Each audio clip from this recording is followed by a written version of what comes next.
Thomas Alva Edison is one of the most influential inventors in history, whose creations reshaped science, industry, and modern life.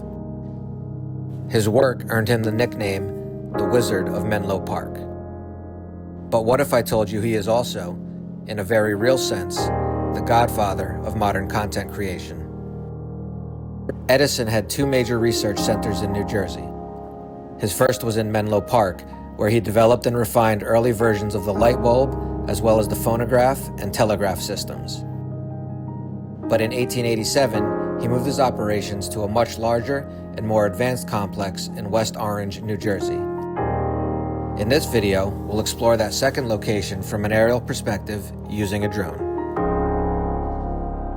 Welcome to the Thomas Edison National Historical Park. From above, we can see the sheer scale of the grounds. A water tower rises nearly 180 feet into the air, while a smokestack stands at roughly 80 feet tall as a reminder of the site's industrial past.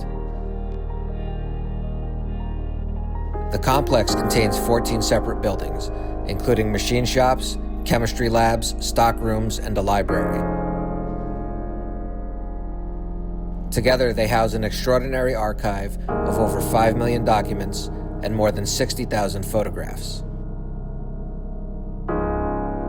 It was here, at one of the world's first true large-scale industrial research laboratories, that Edison's teams worked on innovations ranging from improved battery systems to early applications of X-ray technology in its earliest experimental form.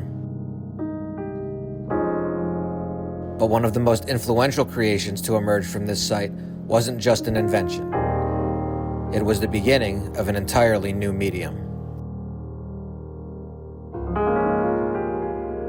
At the northwest corner of the grounds sits a small, unusual wooden structure known as Black Maria. Black Maria gets its name from its resemblance to the cramped police patrol wagons of the late 19th century. Built in 1893, it is widely regarded as the world's first motion picture studio. Here, Edison and his assistant, William Kennedy Laurie Dixon, developed and refined early motion picture technology, including the kinetograph, an early motion picture camera, and the kinetoscope, a device that allowed individual viewers to watch short films through a peephole system. The studio itself was engineered for function above all else. It could rotate to follow the sun, ensuring optimal, natural lighting throughout the day, a surprisingly advanced solution that foreshadowed modern film production techniques. These early experiments didn't just create moving images. They created an entire pipeline for visual storytelling, from capture to recording to viewing. In many ways, this was the birth of the modern media experience. Video technology has come a long way in the last 135 years. Today, I'm able to bring you this perspective from the sky, filmed with a flying camera in 4K resolution. But none of this, not YouTube, not filmmaking, not digital storytelling, would exist in its current form without the early work done here, in this small wooden studio in West Orange. Because while technology has changed, the impulse remains the same: to capture motion, to tell stories, and to share them with the world.